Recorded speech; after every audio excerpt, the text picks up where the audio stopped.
completely normal to crave a sense of security and a sense of control over our lives, but I think that's really hard to have right now. 2020 has definitely been the year of uncertainty.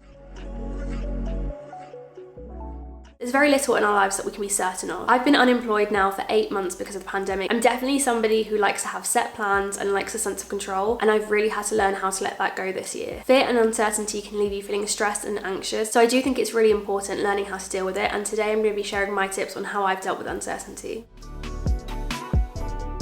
Honestly, being curious is probably the best mindset you can have for dealing with uncertainty. If uncertainty scares you, it means that you're not willing to explore new ideas. It means that you're scared and you're very likely going to retreat onto ground that you've already covered before. However, if you're open to new ideas, it means that you're willing to explore. It means that even if there's fog and you can't see clearly on the other side, you're still willing to take those steps forward and find out for yourself. That's an amazing thing because it means that you're accepting that right now you might not have all of the answers. So with the pandemic, for example, you might be able to open your mind up to new ideas and a new way of living. And that might be better than what you had before. I've spent most of my life thinking about being a dentist, and I could have used the last 8 months off to think about it even more. But instead, I've decided to explore other ways of making an income, and I might not have had that opportunity if it wasn't for the pandemic. So be curious rather than stressing about the current situation.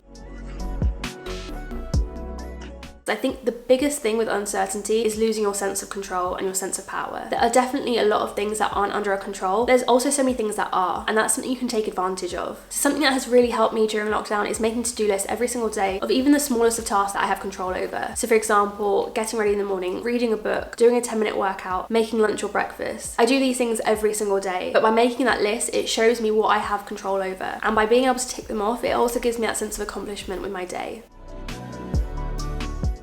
I think it's really normal to be worried, upset, anxious. It's hard not to be right now. We're not robots, we're human beings. And right now we're living through a pandemic, which means that on top of all of your daily stresses that you had last year, you also have so much more on your plate to deal with. And you need to give yourself credit for that. We definitely don't have to be positive all of the time. If you punish yourself for feeling a certain way, I feel like that's just gonna make things 100 times worse. Instead, give yourself credit for the way that you're dealing with things. And be compassionate with yourself. Talk to yourself in the same way that you would talk to a family member or a friend who's going through the same thing that you're going through. Write out how you're feeling every single day in a journal, and when you do this, have the mindset that you're just sharing and offloading your feelings rather than judging your feelings. And then when you write out your feelings, you can then take a step back from it. You can observe how you feel without stressing over it.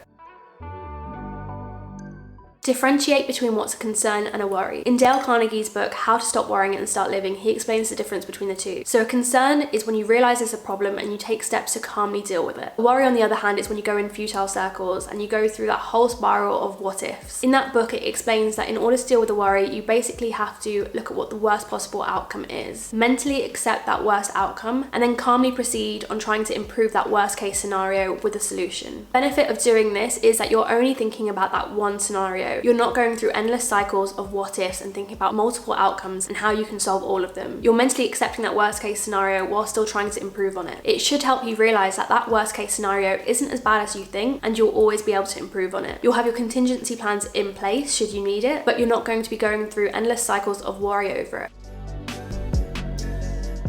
There are definitely some things that will set you off thinking about the future and bring out that sense of fear in you. I think it's a good idea to make a list of those things and try to avoid them where you can. So for me, a huge trigger was seeing other people go to work. In order to avoid that, I stayed off social media during work hours. And I also told my family and friends not to ask me about my current job situation because that always instigated some sort of fear in me. For you, it might be something else. It might be watching the news. If you know that's something that's going to trigger your anxiety, then stay away from the news. Don't watch it. When you understand what sets off that cycle of uncertainty and fear, it means that you can take control of the situation and try to avoid it where you can. Yes, we can't control what's around us or what the situation is, but it doesn't mean that we have to expose ourselves to it all of the time.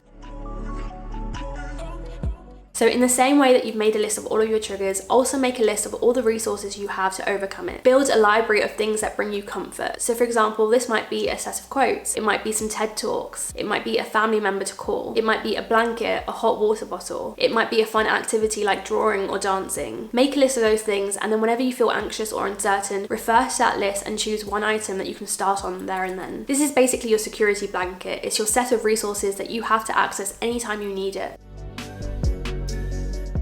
Dealing with uncertainty is all about dealing with your mindset when it comes to the future, but actually all you have to do is live in this present moment. I highly recommend that you read The Power of Now, which is all about living in the present moment. Everything that you think about the past, everything that you think in the future is all happening right now. The future is just a collection of present moments waiting to arrive, but they haven't arrived yet. I feel like that book really was a light bulb moment for me, but obviously it is really hard to practice living in the present moment, but there are things that you can do to help. So for example, meditation, mindfulness, doing activities that consume you, like listening to music or colouring in. Those are all things that bring you back into this present moment, and that's what you need when you're dealing with uncertainty.